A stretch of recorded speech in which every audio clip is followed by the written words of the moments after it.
Oh, hey everybody, Darksoul 6875 here, and welcome back to Dark. That's that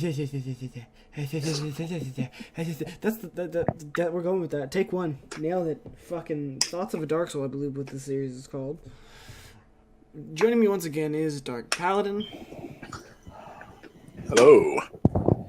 And today we're going to be talking about the second episode in Doctor Who Series 10, entitled Smile.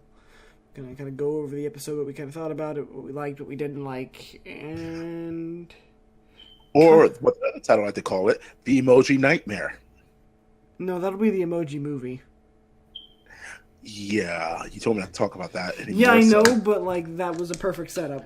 No. This is the Nightmare. That is the the Emoji Holocaust.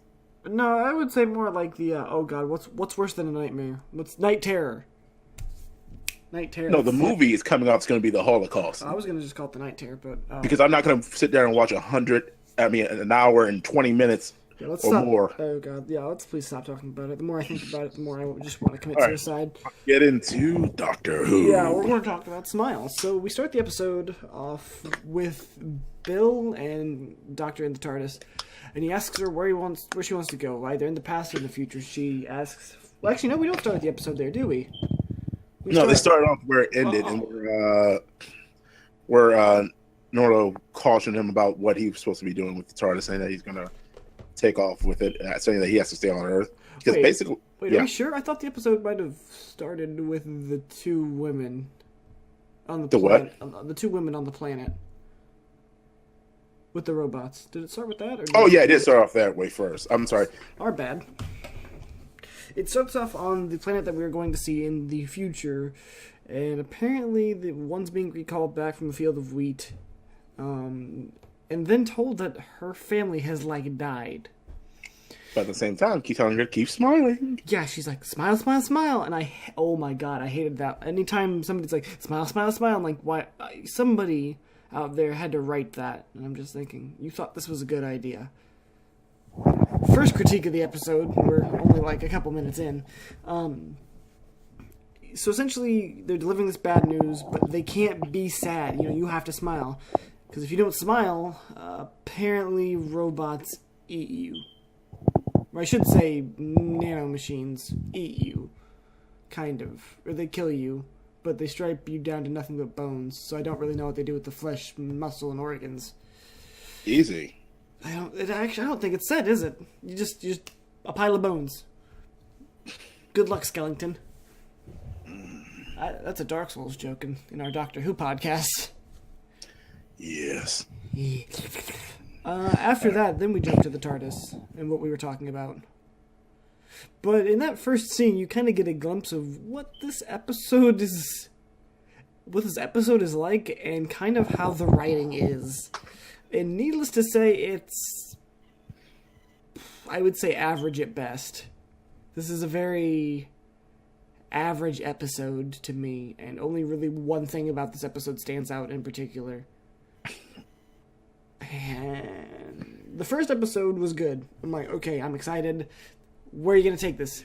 And I'm just like, I really hope this isn't going to be the staple. Because this was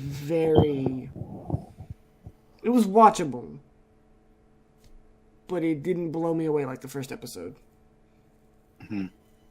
So we're back at the TARDIS. We go through Nardole telling the Doctor he has to stay on Earth. And then he asks Bill, does she want to go to the past or the future? She's like, let's go to the future. And they go to the future. And then they end up back on this planet. And Paladin, you can interject whenever you feel like you've got some commentary.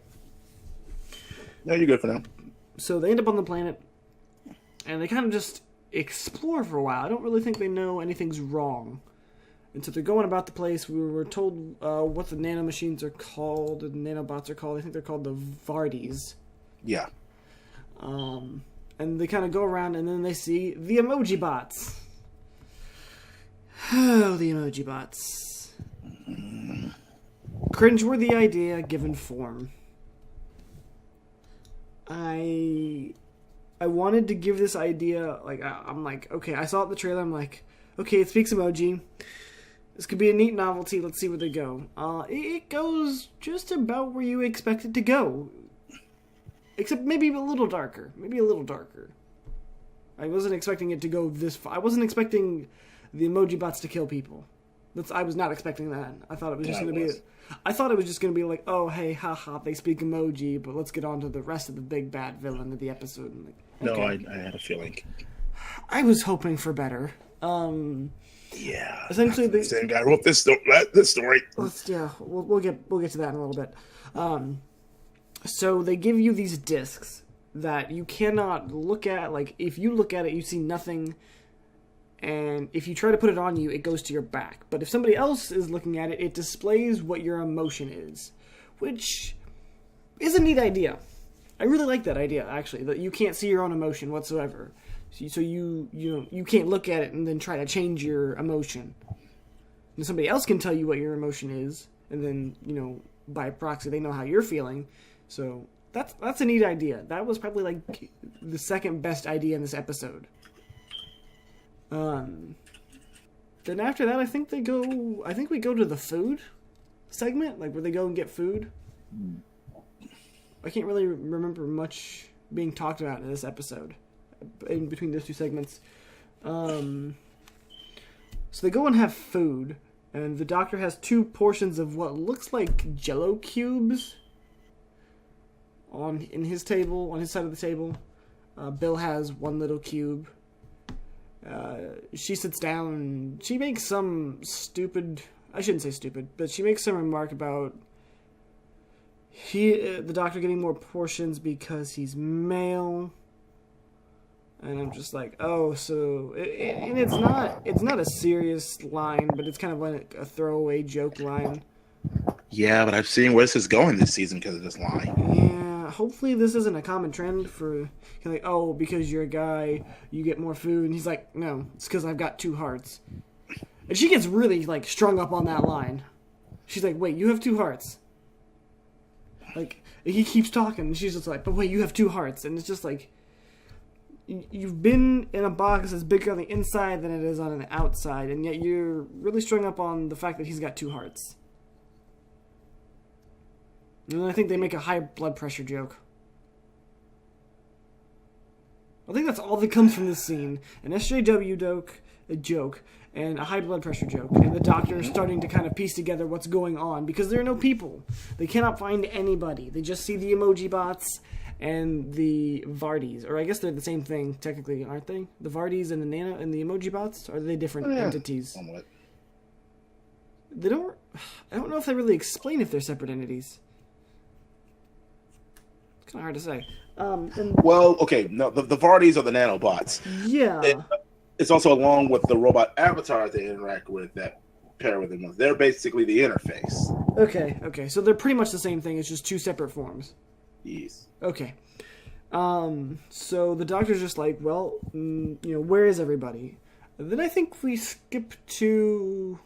Oh, wait, and did you have anything to talk about that little lunch scene? I knew you had a couple things to say. I like how the doctor's basically trying to figure out what is going on exactly about all this stuff like that, and yet she's kind of like, yeah, okay, I can understand. She's in the future. She's surprised, and this is her first adventure out. Yeah, so the doctor is trying to, discover everything else. And then how he changed his mind, going like, I get it. This is the development. The crew is coming through. Also, how they're using the throwaway joke of the command saying, like, this is around the time where Earth has been evacuated and has their own little colonies and stuff like that. Yeah. This is basically going back to, I think it was season... 3? No. No? Where are we going with this? No, this is about series 5? Where Matt Smith first had his year, when he took Amy to the the British... London... Yeah, one with the whale. The London ship whale thing. Yeah, one with the whale. Yeah, that's around that point.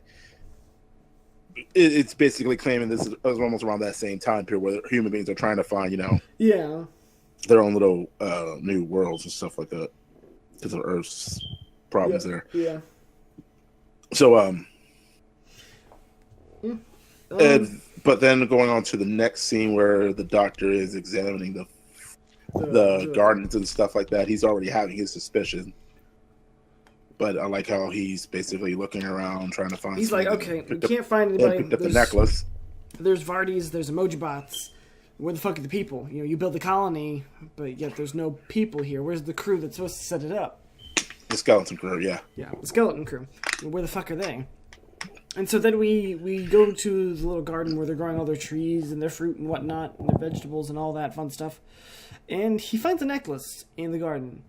I don't think he opens it, though, does he? I just don't even notice he got the necklace. He just grabbed... Yeah, we grab the necklace, and he's just like, oh, this must have been one of the crews. And then you kind of go, and then he notices the fertilizer that's being dropped onto all the food that's being grown. And he notices it's a calcium fertilizer, or calcium-based fertilizer. And this kind of intrigues him, and he goes to where the fertilizer is being made. There's a little machine in the room, and he just kind of inspects it a little bit, and then he, like, kicks it. He kicks it, and the bottom part of it just kind of, a little contraption opens up, and all these skulls and bones come out, and turns out it's, you know, Soylent Green is people. Mm-hmm. The people that have died that we've seen earlier in the episode, their bones have then been taken and been ground up into the calcium, the fertilizer that we see being put onto the food. So, that's what the Vardis did with all the bones. I still want to know how they stripped them down, but that's a whole nother point. So, the Doctor then kind of goes into oh shit mode. As it is. At least that's what I think. He's like, okay, this is bad. You know, this is already suspicious. Now this shit's bad. I think this is where we start to... I think this is where he tells Bill, like, okay, I'm taking you to the TARDIS. Smile. Don't be afraid. Because if you're sad or anything, you might die. So, smile. Let's get back to the TARDIS. And we'll figure out what to do from there. So after they get away from all the Vardis and emoji bots, which... There was a really good line I liked while they were running away. And it's when Bill asks the Doctor, is like, why aren't they running after us? And it's just like, there's usually a reason. If something's walking, if you're running away from it, if something's walking, it's got a good enough reason to not have to run. I'm just like, yeah, you're right. And I never really thought about that before. Basically every horror film. Yeah, I mean, that's kind of the whole joke. It's just like, well, if he's not running, he's got a good enough reason for him to not run. Like, the emoji bots, you don't see them running after him. The Vardis actually, they kind of hover around, but you can kind of tell that they're a special effect. They don't really come close to the Doctor, his companion. Then they get back on the TARDIS, and he tells Bill, stay here, fucking watch a movie. I'll be right back. I'm gonna go fucking blow up the colony. BRB gonna go blow some shit up. Yep. And he goes off, and she's just like, why are you doing this? And she goes outside the TARDIS and kind of looks at it, and she reads that she reads the little note, or not the little note, but the little sign that's on the front of it that says it's a police telephone box, and call for assistance. And she pieces this together, and she's like, oh, he goes and helps people. Or at least that's kind of what I came to the conclusion of her, she goes why they're stuck in a police box, and it's always a police box. To the conclusion that this is the reason why he does this. Yeah, because he helps people. That's why he keeps the TARDIS as a police box. It's like, this is a symbol for help, I guess, or assistance. And so she goes back. She's like, I know why you keep it a police box. It's like so you can help people whenever you go, and something like that.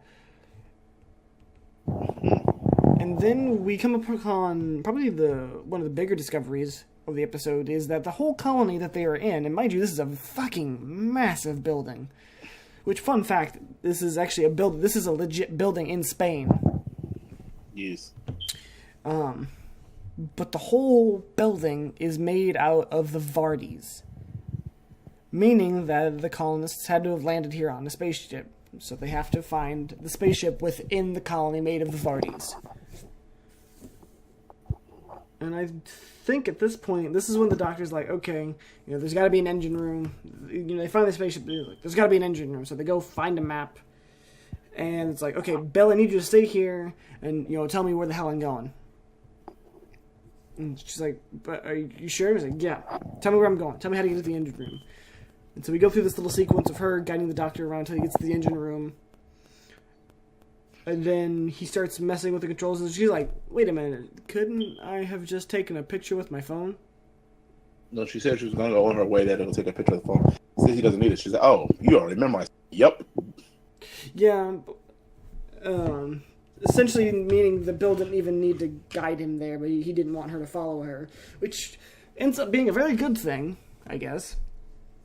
So she says she's going to come to the engine room to help, I think, right? So she ends up to the area where she sees all the human treasures and stuff like that. Yeah. We see the doctor go through this room before she's kind of going through it, and then she ends up going into another little off to the side room. Well, there's a dead person with one of those those little badge things on her forehead, of all places. And we see this little book, and Bill's like asking the doctor, why did everybody leave Earth? Was it destroyed and all this? And she actually delivers a pretty decent performance after she's going and looking through this book, and finding out the Earth eventually does become inhabitable. I can't speak today. Inhabitable. Thank you. This really kind of gets at it. It's just like, it's kind of fucking pointless. It's kind of almost an interesting parallel to the second episode of Series 1.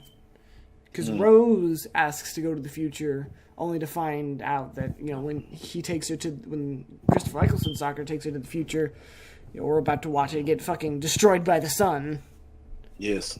It's kind of the same feeling that both of these characters are having. They're having this feeling of dread, because that no matter what, either the Earth is going to die or it's going to become inhospitable. One of these two things is going to happen. They won't be alive for it to happen, but it's that knowledge, that dread of knowledge, that knowing everything is it puts you in the state of mind. It's like everything's fucking useless. What's the point? The Earth's going to be inhospitable. At a certain point, it's going to fucking get destroyed by an imploding sun. Both of these characters have a hard time coping with this, in a sense, which. Like I said, it's a nice parallel, and it's a good thing to touch upon, especially if you're going to do time travel. So, after this, I think she finds the boy. Yeah? Yeah. Who has woken up from cryo sleep? Yes. Now, at this point, we don't think there's anybody on here. There was a skeleton crew. They're dead. The rest of the colonists are on their way on a ship. But surprise, surprise, no, the rest of the colonists are still on board the ship that they are on, that Bill and the doctor are on, all in cryo sleep. Just a skeleton crew who was out making sure that everything was built and put up properly. Yeah, they had what they called shepherds to make sure everything was running smoothly, that were already unfrozen. So Bill's running. Well, she's taking the kid with her to the engine room to go stop the doctor. There's an emoji bot that tries to stop the doctor from blowing up the engine room. It's just kind of there to add artificial tension. Really, I mean, there was no clear danger from an emoji bot. I'm just like, oh, good. He's gonna fight an emoji bot. And he fights the emoji bot and he kicks it off into the engine. Which, surprisingly, an emoji bot falling into an engine room has very little damage to the actual engine. Yeah, but I'm kind of wondering how, strong these things are. I know they don't really care. At this point, I was basically reaching my end like, oh, okay, well, this is going to become annoying. Yeah, I was mostly like, so wait, we can just throw shit in the engine and, nothing's going to happen? It's like, okay. Star Wars, I guess, taught me wrong. Just keep throwing Emperors down ventilation shafts, and your Death Stars will be fine, boys. Yeah. And then, so she shows up with the boy, and then it clicks for the doctor. The doctor this whole time thought, this is what I have to do to save the rest of the colonists. I'm going to blow this ship up and save the colonists. I'm going to save the day. I'm going to be this hero. Well, only realized that he was wrong.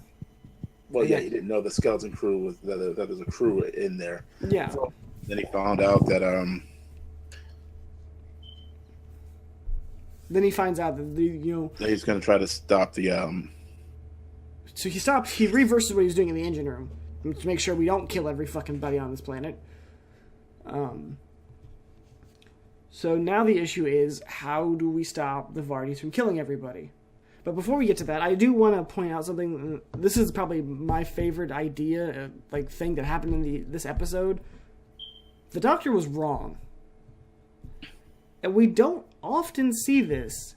Sometimes maybe it's kind of a misconception or something, but he was just straight up wrong. He was wrong about them not being there, which is kind of easy to understand. No, it's easy to understand, but... Since there was no...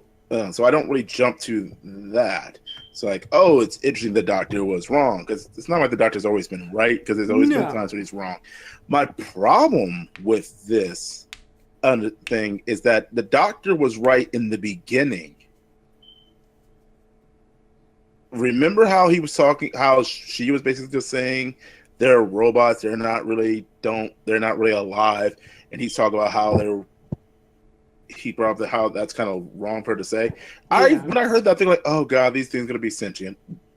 Well, it's kind of hinted at the beginning, and then it doesn't really. They don't really become sentient until the last little 10 minutes of the episode.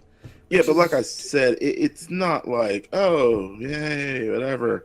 Then they go try to stop, and then they try to find the little boy because he's out and about. The other crew members just want to go and start killing the other robots because they want to get payback for what happened to them. I mean, a lot of people do. We learned that a lot of people do die. But the thing is that what they said is that the reason why the Vardy are killing people is because a lady died of natural causes, and they were only designed to help people be happy.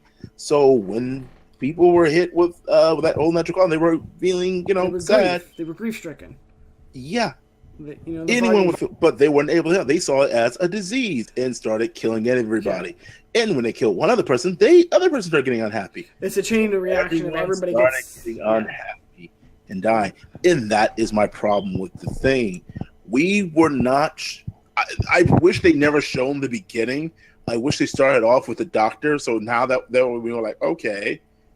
Because we kind of already know this is something that could have been brought up more. We already know that they're killing people because they're unhappy. So I know there was something wrong with their faulty programming. Yeah, that's the thing. It was not that much of a mystery to me. Yeah, the audience is given all the information they need to know about almost everything they need to be given about the episode in the first 5 minutes. Yeah, so to me, it wasn't that big of a thing.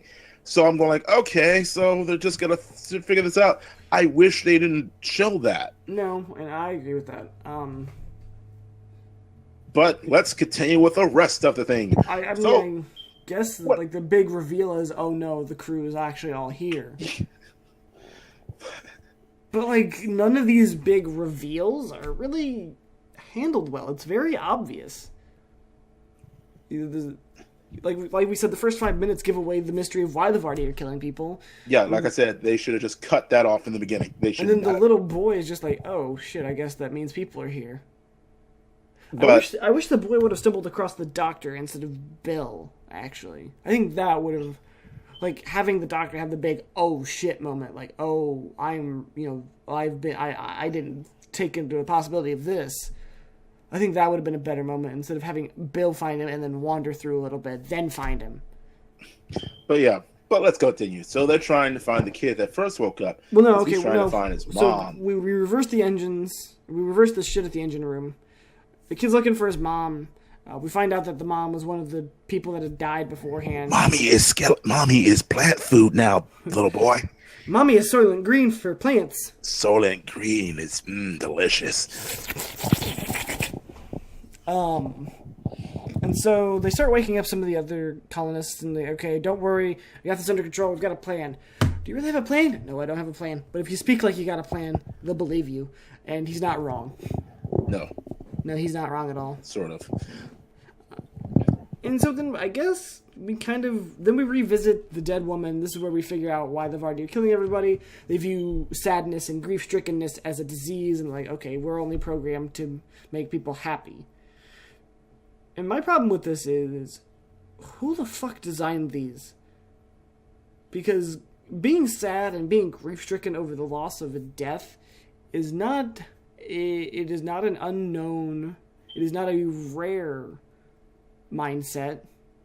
People die almost every day. You would think somebody who's creating robots to deal with emotions would be oh, hey, if somebody dies, they're not going to feel happy. not kill them. Yeah, but we have to. But at the same time, I can understand it. I mean, I can suspend my disbelief when I watch the episode. Why I can understand it is because there have been so many times in human history we have just thought like, oh, we thought of this sort of thing, so we thought of, but not think about what if this happened. I mean, yeah, to me it's plausible because, like I said, all we care about is just happiness. So I can understand someone being blatantly going off like, oh, well, if they're sad about someone's death, they should be happy. The only problem I have with that is, okay, hold on. So let me get this straight. They're only made to make sure people remain happy. So if any form of unhappiness, so what if someone was just, feeling sick, or someone was feeling, unhappy about that he was in pain. So anytime they could have killed something. That's what it seems to me. Like, so were they not designed for that? Because it would seem like they were just focused on just grief. But I can understand. It's hard to say because they don't really talk about it too much. No, not really. That's one of the little. A lot of the resolution of this episode. There's trust me, a lot of dialogue. Because trust me, a person kicks me in the nuts, I'm going to be very unhappy, and that means I instantly die. Yeah, like. Oh, whatever they did with rage. Oh, when someone's angry. Yeah, there's just a lot. They die from that. There's just a lot that this episode kind of grazed over and didn't talk about where it should have. And then we're like, well, they deal with a large variety of emotions, except for dealing with when people die. Yeah, that would have made it a little bit more clear to me. Because, like I said, not a lot of people want to think about death a lot, so I can understand not wanting to program the idea of how to explain death to a robot. Like if they're learning sentience and they didn't understand why they were sad because this person is not here until the point where they reach to the point where one of their own kind died, it would have been a better solution for that. Like, instead of, like, okay, I'm going to go get to the ending and why I got really ticked off. Look, during the point where they realized that the colonists came out wanting to go ape shit and kill these people, trying to tell no, smile, and they kill one of their own. The Vardy then decided got angry and started going becoming sentient. Defense. So the doctor resets them to make sure they go back to the original state before grief was seen as a disease. Because this is what grief is now seen as, because it makes unhappy. Yeah. And negotiate so the Vardy and the colonists can live together. I did chuckle seeing the emoji bot having money signs in his eye after saying when the doctor brought up rent. See, my episode cut off. So I'm still trying to understand how the robot discovers that, but whatever. Yeah. So my issue with wiping a memory, and like I said, my episode got cut off like 10 minutes early. So I missed a little bit. Well, I'm going to explain. Well, that's what happened. And then they went off and appeared somewhere else instead of back with Earth, where they found themselves in England or somewhere in the past, where an elephant is looking at them. But let's go focus on to why I'm upset about this episode and how I think this would have been a better ending. Now, if they want to go play with the grief thing on and stuff like that, they should have ended it like this. After realizing the death of their own and feeling the rage and their own grief, especially since they're now reaching sentience. Yeah, they actually were. Instead of when they attacked and realized, they probably realized, oh, this is what we have done to them. Yeah. And the doctor explains that to them. And then they find a compromise, an understanding. You know what? They could have handled this like what was the episode? The Doctor's Daughter. Yes! This is the perfect setup to have the exact same kind of ending. Yet the Doctor's Daughter episode ended like it should have. There was a compromise made between the two races in that episode. But that's the thing. Yeah, so it could have been compromised made. But the idea was this: that it would have, but the plot it would have went along with the storyline much better that way than just going like, oh, I'll just erase their memories. I did like the little line is like, when I'm playing chess, I do have a secret move. It's like, I kick the table and reset the chessboard. I'm just like, okay, that's kind of funny. Like, I'm not saying there wasn't any good lines. I'm saying that the storyline sucked. Oh, yeah, the story was bad. This is, I think you said the writer was the same. Before I get too deep in it, did I hate it? Not really. No. There were some good things. The character development was fine. And it was passable. But like I said, the storyline just didn't seem to fit as well. And it explains a lot if you know who wrote this episode. Frank Cortella Boyance, who is the same person who wrote another Doctor Who episode I didn't really care for, which was In the Forest of the Night. Which sounds fucking dope until you realized it was the episode that the forest took over Earth. Yeah, when the forest overgrew Earth.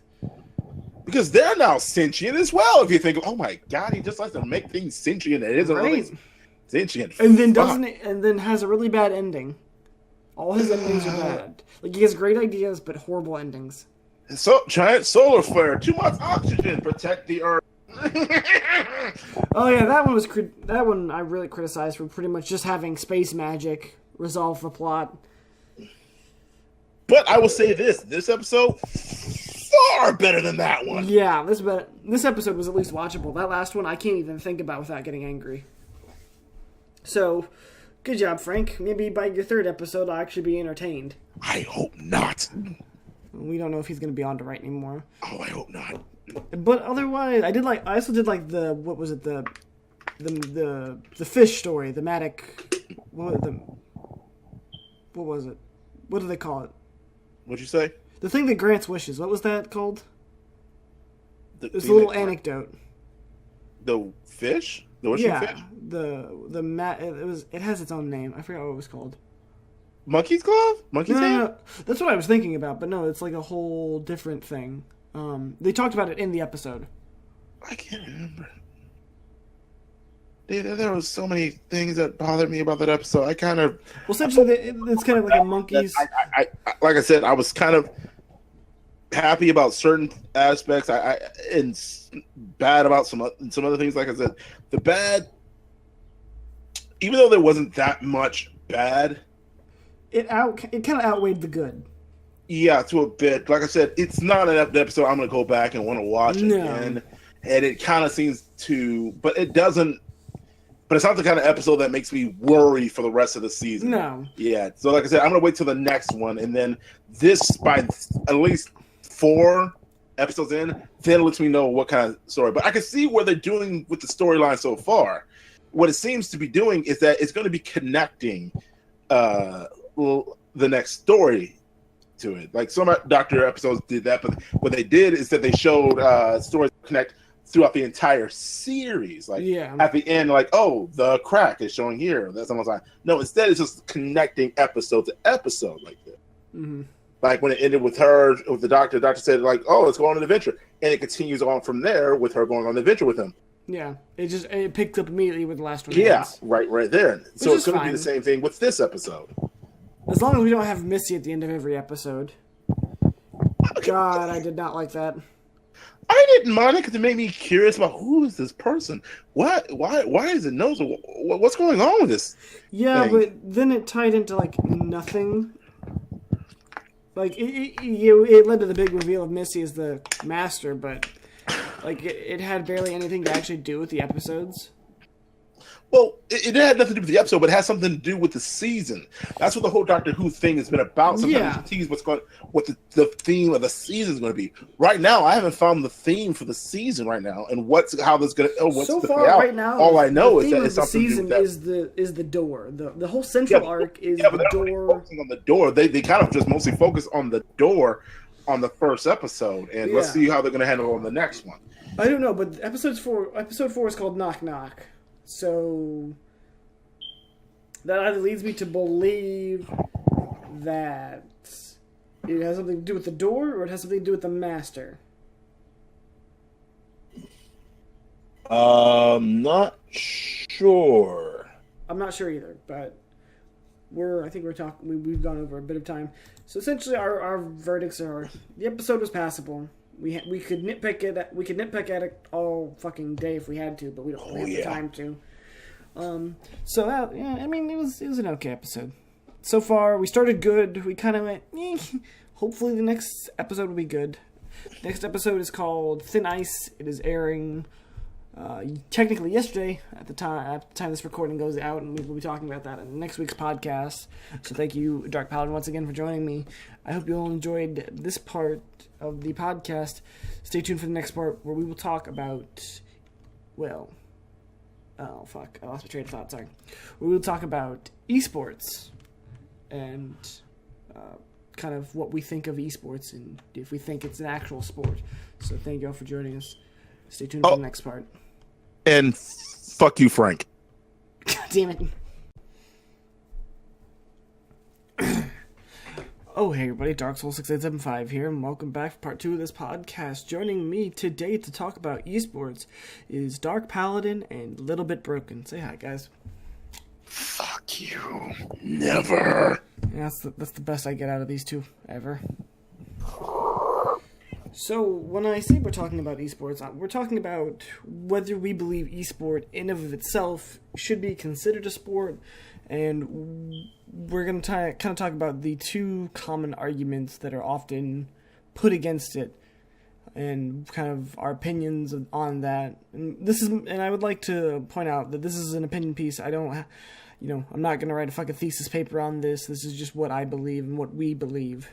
So,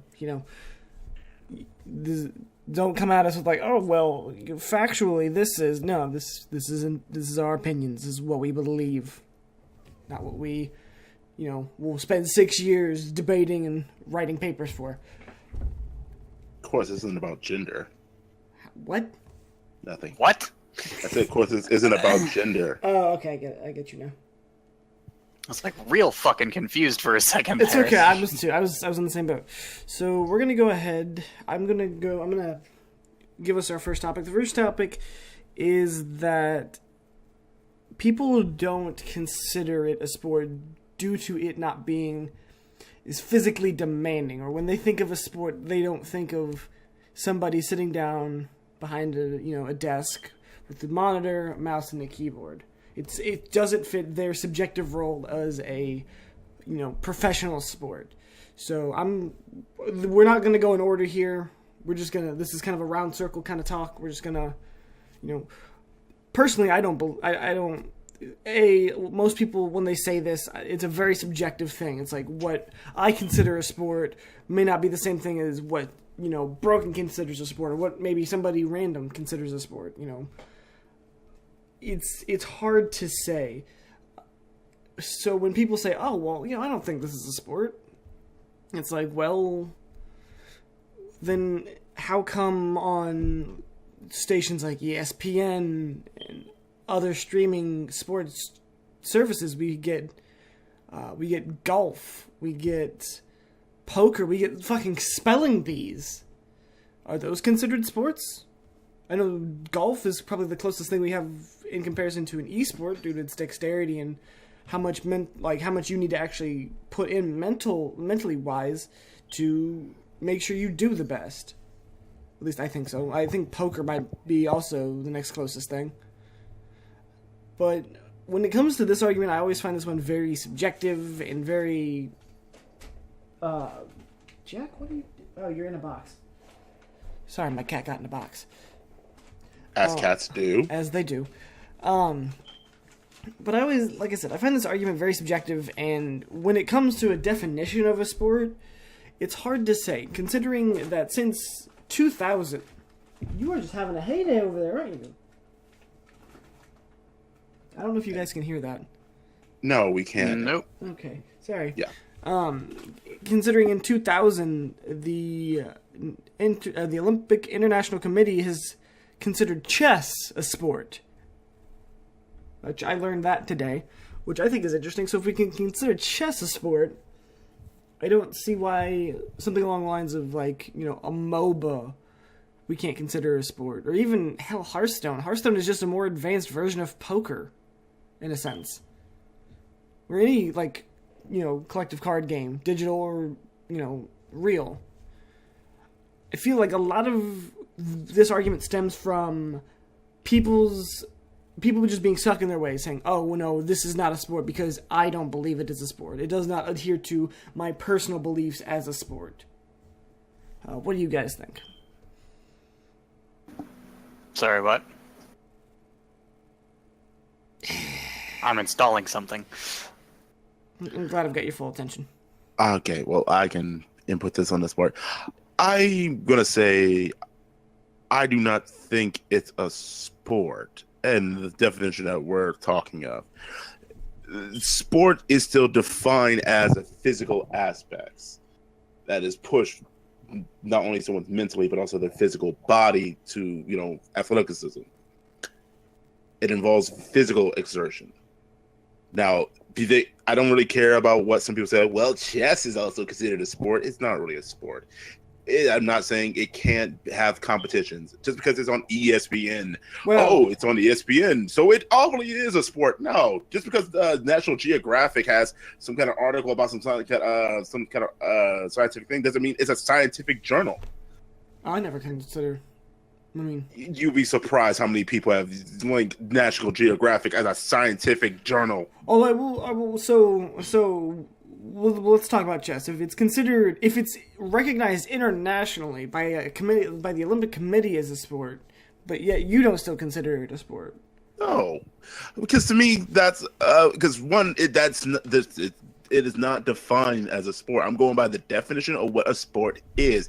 Till this day, it has not been changed or anything like that to say like, also exertion of the mind, or you can just sit on your ass and do this. I'm not saying it doesn't take hard work and a lot of brain power to do that kind of idea, but to me, sport is a physical exertion of your body. This is pushing your limits to these degrees to achieve that. Now, if they want to classify this as a different kind of sport, like an activity, like esports, I understand why they put like the E because it's electronical. So like this is something different, but it's not really a sport to me. I would counter your argument of the generic or the general definition of sports. You say it pushes somebody to their physical exertions. Physically, it's because it's physical exertion. Let me finish, please. No, you stopped. I didn't know if you said something wrong. So are you saying that the people who can do like a couple hundred actions per minute, you not consider that physically demanding? Not to the same degree as someone who is going to be running. But it is still. The thing is that you have to think of that. That is exhaustion to their fingers. But we're talking about someone that's actually when they're running their legs, that is their diaphragm, their torso, their lungs, their entire body is being used to exert this kind of. Very little is being done at this point. I mean, don't get me wrong. Yes, your hand can get crumpled and carpal, but that can be happening with anyone who plays games for long periods of time, as well as anyone else who does these kind of other sports as well. But like I said, this all comes back down to physical exertion. But it is still a physical exertion, and there is definitely a difference between the professional players, the amateur players, and then the general public. There is a very big difference, even when it comes to MOBAs or first-person shooters, and the physical exertion that comes between these people and their focus. Yeah, but some of the physical exertion is because some people just stay up so long and do these other things. Yeah, and that's just the practice that like a lot of other athletes will do when they stay on the field and train for longer than others. Yeah, but not to the same degree. Let's explain this to the person who's training on the field for long periods of time. That doesn't equal the same amount as I would do as people play for video games for like hours on end. Yeah, they can get exhausted, but to reach that same level is a totally different aspect. We're talking about a totally different spectrum here.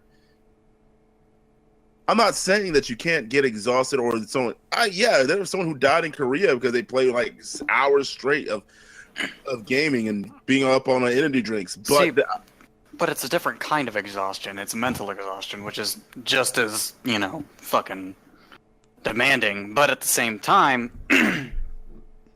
it's why it's being classified more as just esport, not sport. Well, yeah, I agree with that. But the idea is that chess, because it's considered a sport, which is fucking weird. Consider that a sport. I am trying to play devil's advocate a little bit here, but I think it's considered a sport because it's just so fucking old and it requires so much thought and it's very demanding. Prediction. It's a demanding game. But at the same time, you could say that about like StarCraft and why it's so easily. popular. You can say that about StarCraft. You can say that about League of Legends. You can even say that about Counter-Strike. 3 different genres of games right there can be almost equally as demanding as chess, and that's considered a sport. What I'm saying, but they're also new and haven't been around for years. Exactly, but they're still just as demanding, and they still demand that kind of respect from their player base. Like, if you want to be good at these, you have to put in the time. So what I'm not only that, but you're also trying to, or they are trying to vie for time. Yeah. On like TV and shit, which I wouldn't bother with anymore anyway, because TV's dying. I wouldn't either, but it's how you get the public's opinion. Well, yeah, but the older people who are used to sports being like football, soccer, or football if you're not an American. And hockey, baseball, whatever, what have you. Like, they're used to that being sport. That is the only thing that can be a sport to them, and they refuse to change. But whatever, hey, people are entitled to think how they want. They are. So, even if it's wrong. So between the 3 of us, we all, and this is why I always say this argument is kind of, I'm not going to say invalid, because that's not true. It's still a valid argument, but this argument becomes very subjective when talked about. Dark Paladin has a different opinion than me. Even Broken has a slightly different opinion than me. All of us, because we are looking at how we define a sport subjectively. While we do look at the definition objectively, this is it, but then we also wrap our own subjective opinions around it. So this is why I don't like this argument. I don't feel like the argument can stand, but you have to be super fucking objective with the whole argument.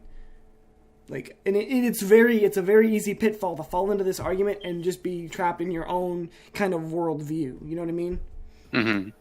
So, not that I'm saying it can't be a valid argument, but I'm saying it's you have to definitely make sure you're. It's flimsy. It can be very flimsy. It can be turned into a straw man very quickly. It's like, oh, well, this is sports. Well, that is your subjective opinion of sports. This is my then subjective opinion of sports.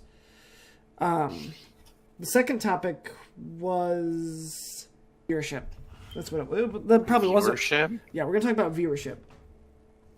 Because a lot of what people define as a lot of what people generate towards the sport is like, oh, this is a very international thing, or this can be a very international or very, it's not a very exclusive thing. So, when talking about an esport and why it can be a sport, I would say that it is probably one of the. I would say esports can easily be, just like any other sport, can easily be very inclusive when it comes to.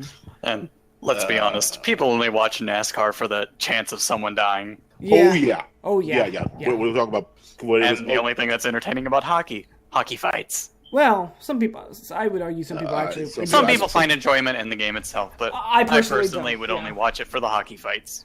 I cannot see any sport besides gaming entertaining. I can't get into sports too much. I mean, I don't mind. I didn't mind playing it. Like, if I didn't mind playing football or baseball with my friends, but watching it just seems boring to me. I feel like esports is one of those ones where not only can you play it and enjoy it, but it's one of those ones that you can also enjoy it while you're watching it.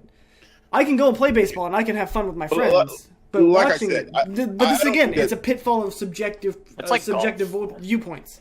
Golf is so fucking boring to watch, but it's actually somewhat enjoyable to do. Oh yeah, it's relaxing. It's stress relaxing. Never played it. It's fun.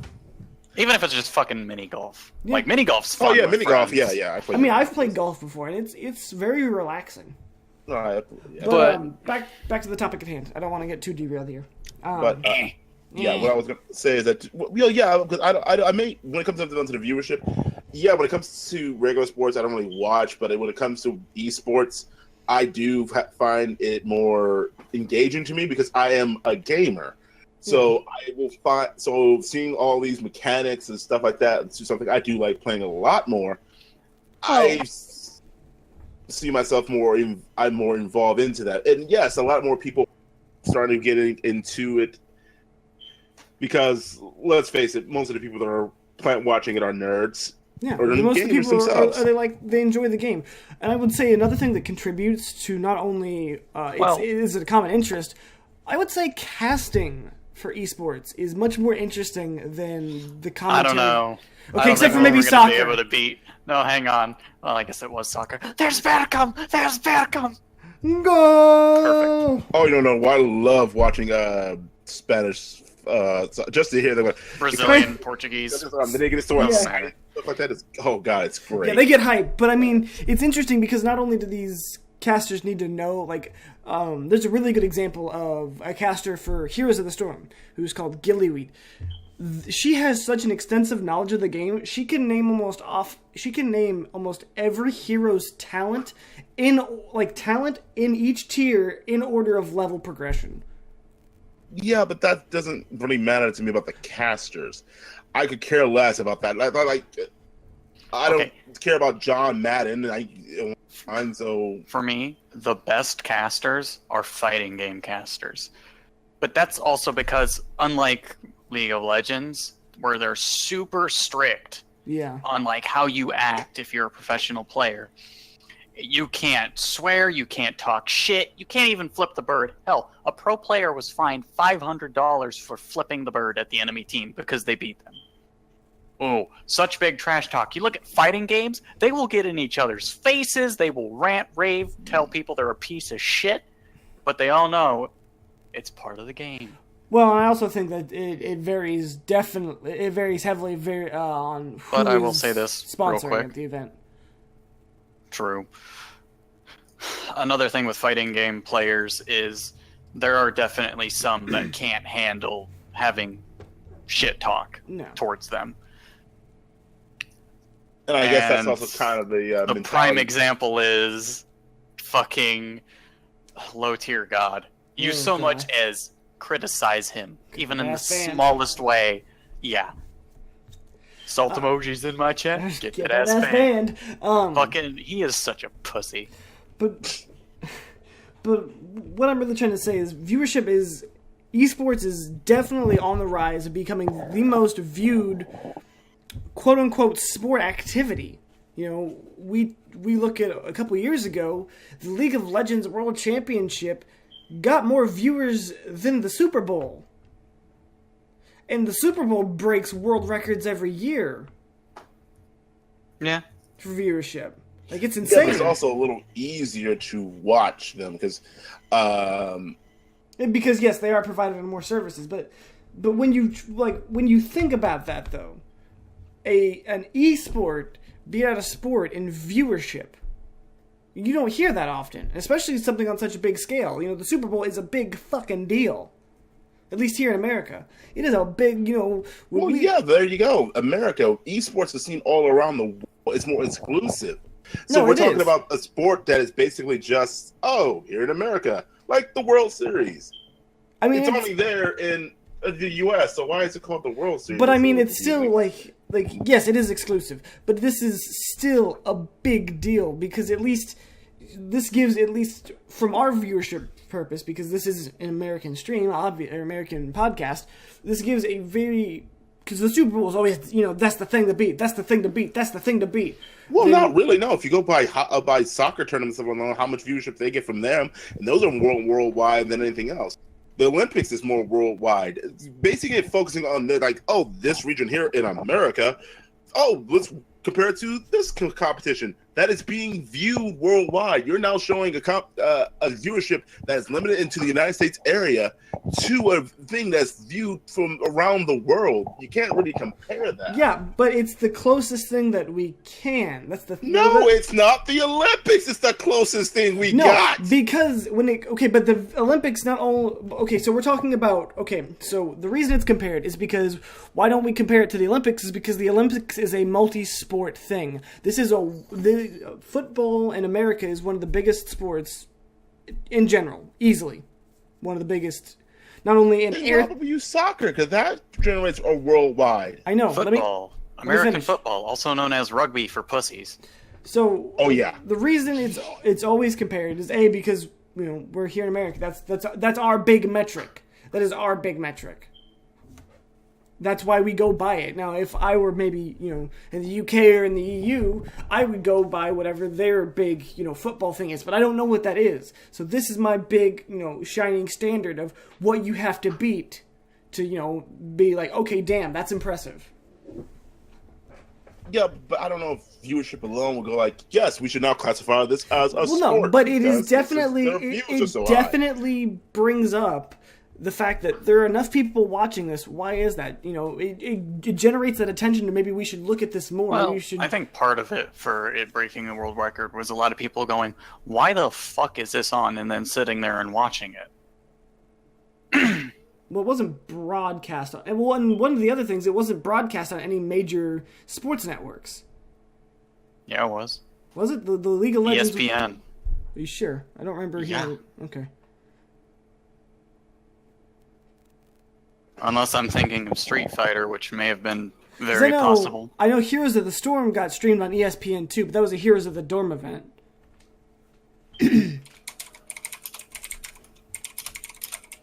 Let me grab a drink real quick. My throat's getting a little raspy.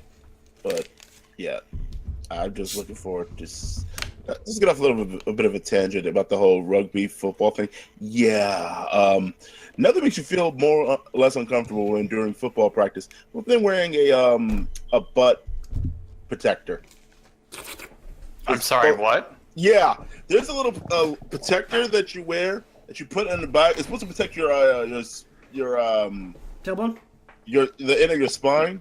The tailbone? The tailbone? Yeah, the tailbone that you put around there, and it basically covers up around that area and the crack of your butt. Yeah. Yeah, most awkward thing I ever put on. Yeah. More awkward than the cup. When I did football, it was like when I was, I was like 6. So it was just flag football. Yeah. So, that doesn't really fucking count. No, I'm not. Was so so bad. High school football here. Yeah, no. I stopped sports after middle school. Yeah, I know. I tried for a bit and then quit. I couldn't get it. I did not like it. I mean, I had the body for it, but... I think I did every sport. But the one I was in the longest was soccer. No. I did baseball for 2 years. Basketball, I didn't even do 1 year because fuck that shit, I'm too short. I have a football body and not anything else. Okay, so obviously we all have varying opinions, at least between Paladin and I, even a little bit between Broken and I. But what I would like to say is that I feel like this could be... Esports definitely has the ability to be recognized as a sport. I feel like not only with its viewership, but with the skill that it does take, because... Let's face it, esports, whether you want to consider it a sport or not, definitely requires a lot of skill, no matter what the game is. Hearthstone, League of Legends, Heroes of the Storm, CSGO, fucking Halo. I'm gonna stop you right fucking there. Hearthstone is all about luck. Okay, so maybe I should just say maybe card games in general. There's a lot of luck. No. Okay. There is a lot of luck involved. Yes, there is such thing as decks that are inherently better than others and playing your cards right. And knowing all the cards that are good. You can get completely fucked by orange. No. I'm saying that there is still some inherent skill. There is definitely I think it's a little harder to make Hearthstone to be breakable. I mean, if you really want to talk about a game that's like... There was one combo that would completely break Hearthstone, and that was... everyone get in here before they nerfed it. Omitting Hearthstone. So Heroes of the Storm, League of Legends, CSGO, StarCraft. They require a lot of skill, which comes from practice, just like any other sport. So not only that, not only does it have the viewership, not only does it have that inclusiveness, that the big community that almost every other sport has. Esports definitely has the potential to be classified as a sport, at least in my opinion. Obviously, when opinions are going to... I do not see it classified as a sport. Now, I don't mind the definition saying e-sport. I'm agreeing with him. Yeah, because that part will make sense to me. Like, this is electronic sport, these are sports. And I hope esports get bigger and... and they're still getting bigger. If we take three companies that I would say we need to look at is Riot Games. If you just classify games as a sport instead of an e-sport, at that point you're just stepping on a lot of toes. Which, if you're a TV company or whatever, You don't want to do that. You want to No. keep as many viewers You as do. fucking possible. You do, and so as of right now, we'll kind of see. And right now, we're still on a very big incline, or a very big. Esports is still climbing as a thing. So we're a lot of progress is being made. So if we probably three of the big companies that I would say if you want to keep an eye on would maybe be Blizzard Entertainment, Riot Games, and then Capcom. If we're in concern for esport, I don't like. Actually, Capcom is slowly killing itself. Slowly, but Capcom is itself in the foot. still. They're they still dropped trying the ball super hard with They did. Street Fighter V. But we're not talking about individual games. We're not talking about shitty game practices. As a company, Capcom has fucked themselves because they have they've gotten to the point where they're just using their label instead of trying to make a good game. Normally, when we're getting off topic. Well, the thing about hardly let's go back it's still to that topic. part of it. It is, but if they're not really producing any other kind of game, they can't. Trying to silence. I'm not trying to silence you, but we're running out of time. God damn it! Yay! Why are you timing it then? Because I'm not timing it. My recording software is on my other monitor, and I can see it. And because these only last about an hour, and we've already spent like 35 minutes on the Doctor Who podcast, part of it. Wow. Wait, you did another okay. There's always 2 topics to the podcast. I'm glad that you're a viewer. No, I'm talking another Doctor Who thing. Are you fucking We kidding do one me? every week. It's with the new Jesus season. Christ. Yeah, it's Don and I do one every week. Well, go on then. Well, I will. So, we looked at these companies as they push for bigger things for esports. Obviously, Blizzard is one of the first obviously one of the companies that constantly pushes to have some of their Hearthstone competitions and their Heroes of the Storm competitions put on ESPN, trying to get it into the mainstream. Riot is always constantly getting views in their big League of Legends tournaments. And even Capcom is helping try to at least push Street Fighter and all the other fighting games, at least to try to do something with that. I have no experience on fighting games, that's why I haven't really touched on that. Ray is our friend. He is the fighting game expert when it comes to esports and fighting games. So unfortunately, he could not join us for this. I would have really loved to have him on this, but schoolwork and work. We can't help that. But these are the 3 companies that you should definitely look towards as we see esports grow, and then all the companies below them. Even as this grows, as this community grows bigger, and as this becomes a bigger thing, definitely keep an eye on this, because this could be one of the next big things in sports, whether it be an esport or a regular sport, no matter what it's classified as. So even if you don't enjoy esports, even if you don't think you're going to, just try to give it a watch, because you might be surprised at what you think you're gonna like. Like, let's say you've listened to this whole podcast and we haven't changed your opinion one way or the other. Go watch like a pro League of Legends stream. Go watch a pro StarCraft stream. Watch not only their gameplay, but watch their fucking fingers, man, because that shit's crazy. Better yet, just watch or go find some esport popular of a streamers. game you are actually interested in. Yeah, no, I'm giving examples. Anything else. I'm giving examples of what you can watch. Yeah. You can do your own research, obviously. I'm not here to handhold you to find your preferences. I'm just giving examples. So this is all I've got for our time. This is all we've got for our time for esports and why we each think either it should or shouldn't be a sport. So thank you all for joining us for this podcast. If you've got any discussion about this, please leave it in the comment section below. If you have any discussion you would like to talk to about the Doctor Who Season 10 Episode 2 entitled Smile, please leave in comments below. We would love to discuss it more. And as always, everyone, have a great day.